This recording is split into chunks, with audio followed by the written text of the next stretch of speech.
Facts Verse presents. He felt something under the ground.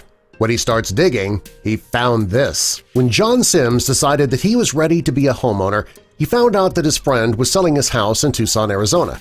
He knew that his friend took good care of the house the whole time that he owned it, so he thought that would be a good investment.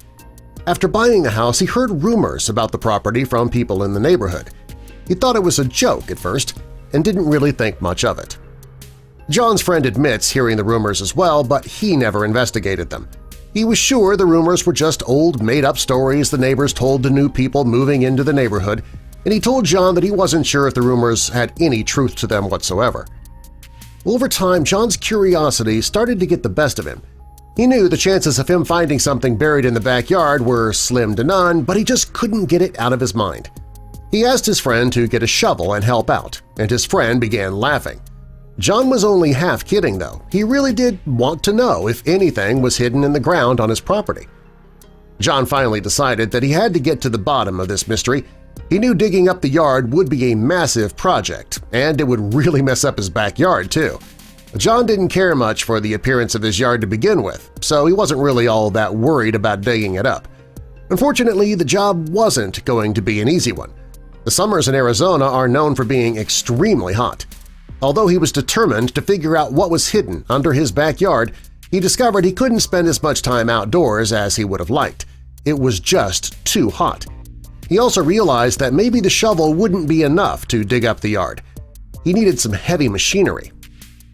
After digging hole after hole, John was coming up empty. Finally, he realized there could be a better way to find out what was hidden under his yard. He went and found the municipal records of the area where his property was located. He went through the documents until he found one for the records of the structure of his house.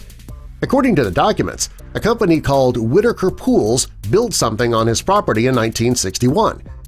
He was a bit confused. He wasn't sure why a pool company would build something underground. He decided to do some more research to get to the bottom of the mystery.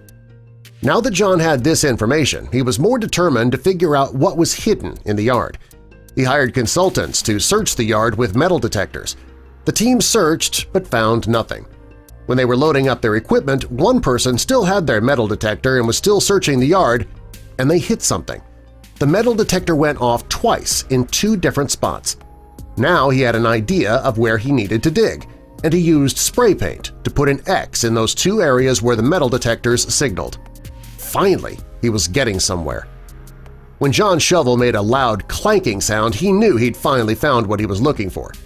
At one point, he thought maybe it was a septic tank and thought about giving up.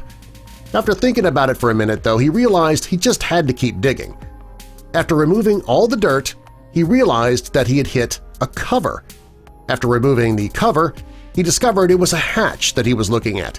When he looked down, he first thought that he was looking at fan blades, but he realized that was a spiral staircase.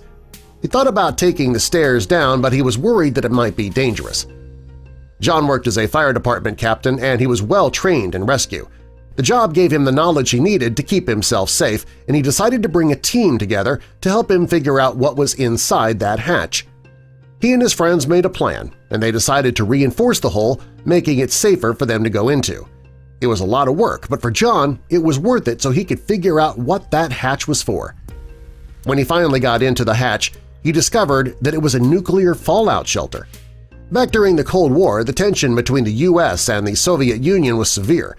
John learned that during that time, Whitaker Pools expanded their business and started building fallout shelters for worried Americans. He also learned that there were plenty of fallout shelters all over Tucson. He decided that he would make it into a fallout museum, and he started a GoFundMe campaign to raise money to get relics to put into his shelter. Subscribe for more.